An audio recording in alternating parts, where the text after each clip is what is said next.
relação, né, o desejo do professor em relação a esse aluno, como é que a turma interage com esse aluno, eu preciso casar todas essas relações, essas informações, para que eu possa fazer com que esse sujeito se desenvolva com qualidade, que é o principal objetivo desse processo de inclusão escolar, é fazer com que esse sujeito passe a ser atendido na escola comum com qualidade. Ele precisa estar evoluindo no seu processo acadêmico. Eu não posso colocá-lo na escola comum para dizer que eu faço inclusão. E daí a gente vai conversar um pouco depois, eu acredito que no próximo bloco, sobre as concepções de educação especial e que vai abordar justamente esses aspectos. E por falar em evolução, no segundo capítulo você fala da trajetória da inclusão escolar, desde o começo ali com as primeiras escolas especiais até chegar à inclusão escolar propriamente dita. Eu gostaria de saber o que aconteceu durante esse percurso. Então, veja, quando nós estudamos um pouco da história da escola, a escola surge por uma necessidade social. Como assim? Com o desenvolvimento social, com o aparecimento de algumas necessidades que nós, homens, fomos colocando, de nos vestir melhor, de ter uma morada melhor, de nos alimentar com coisas diferentes, nós fomos construindo algumas necessidades que antigamente não existiam. Por exemplo, a situação do telefone. Hoje ninguém vive mais sem um celular, É uma coisa que incomoda. Você está numa reunião extremamente importante, está numa consulta médica muito importante, você para aquilo que está fazendo para atender quem precisa falar com você. Então, antigamente não existia isso.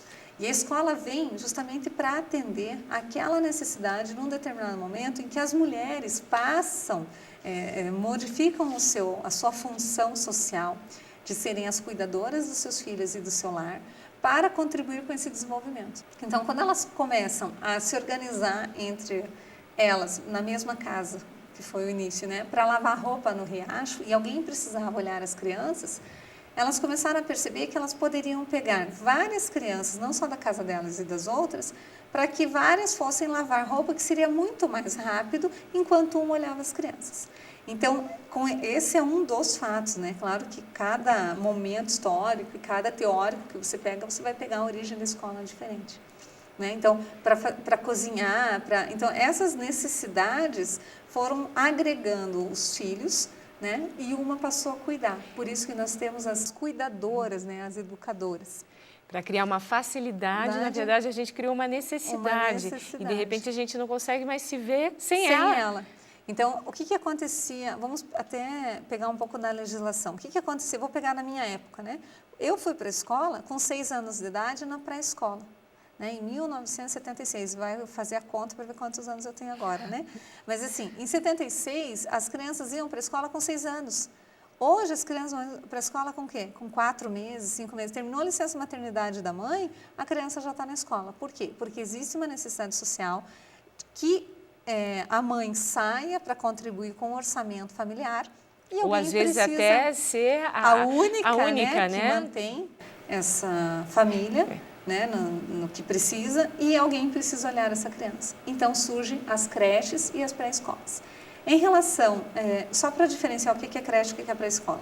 Creche é quando, e a legislação brasileira indica isso, que é de crianças de 0 a 3 anos. Para escolas é de 4 a 5 anos, a partir da legislação nova, que também mudou.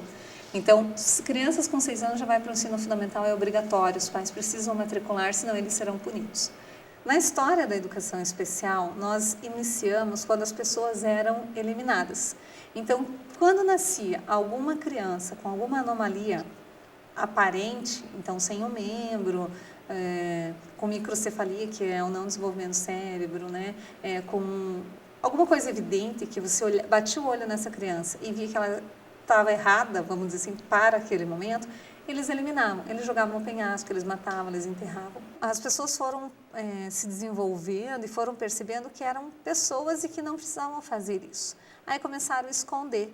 Então, no livro até indico algumas coisas, Por exemplo, o bobo da corte. Quem era o bobo da corte? Era uma pessoa que tinha uma deficiência mental e que as pessoas riam das coisas que ele não tinha discernimento, O Corcunda de Notre Dame, que tem tantas histórias dele, Pessoa com deficiência física, filho de nobre e que ficava escondido numa torre. Então, O Homem-Elefante, acabei de pensar. Elefante, né? É um filme que eu gosto, acho muito interessante.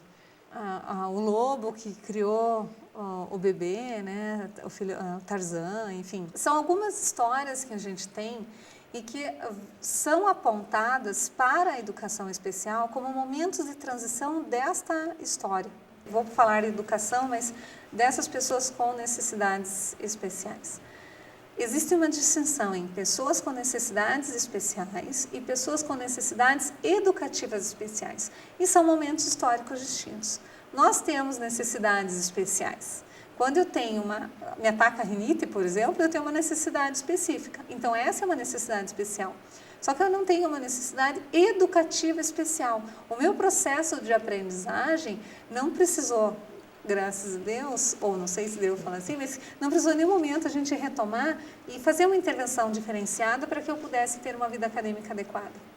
E isso tudo é apontado na trajetória da criança ou da pessoa especial.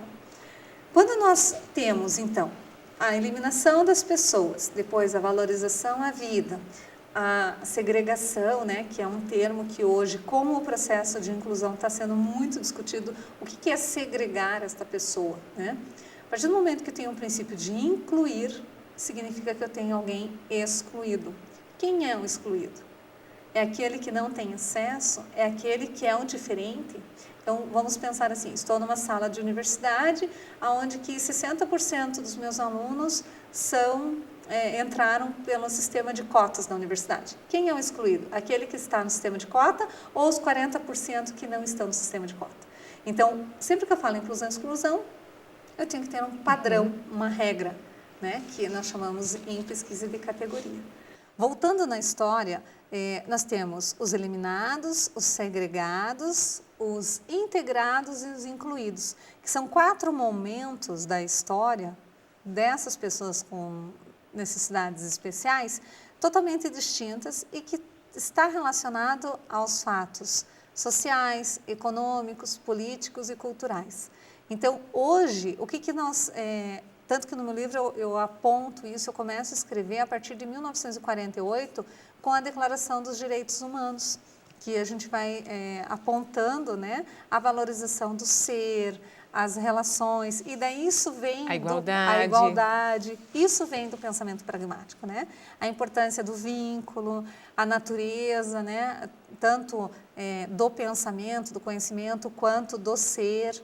Então, a gente vai trazendo nesta história a Declaração dos Direitos Humanos e depois toda a evolução da valorização deste sujeito ou desta pessoa como um ser único. Então, quando a gente fala em história, eu preciso saber em que localidade, em que cultura, em que momento eu vou fazer o recorte dessa história.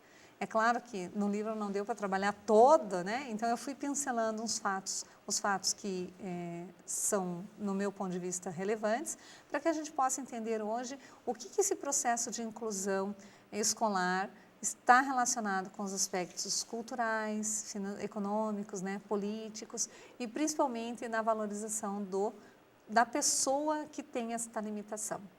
O que é importante a gente pensar, então, no princípio histórico, né, até que os aspectos históricos e filosóficos, né, da educação especial, é que nós somos seres em construção e que esta evolução de construção vai ser referência das vivências e dos fatores e que me remete a esta formação.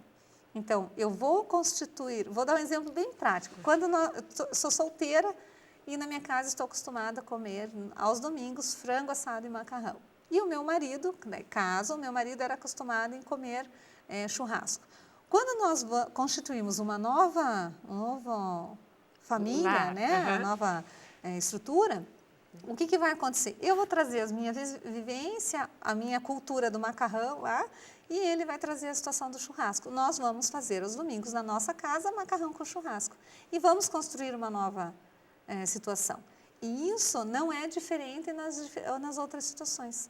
Então, sempre essa situação histórica está relacionada com os vínculos e as relações que nós vamos construindo socialmente. Então, é importante a gente parar e pensar que a história da educação especial, a história da humanidade, ela está se fazendo. o que nós precisamos pensar? Que nós precisamos aproveitar as coisas existentes para evoluir, né? Pierre Bourdieu, um autor da sociologia, que ele fala que nós reproduzimos a sociedade. Concordo, né? Só que nós precisamos pensar que nós estamos em evolução e a escola tem que possibilitar esta transformação para que a gente possa realmente nos formar enquanto seres únicos, cidadão de direito, crítico, pensar nas nossas ações, ter as diferentes informações para que a gente possa realmente melhorar a qualidade de vida das pessoas que convivem conosco.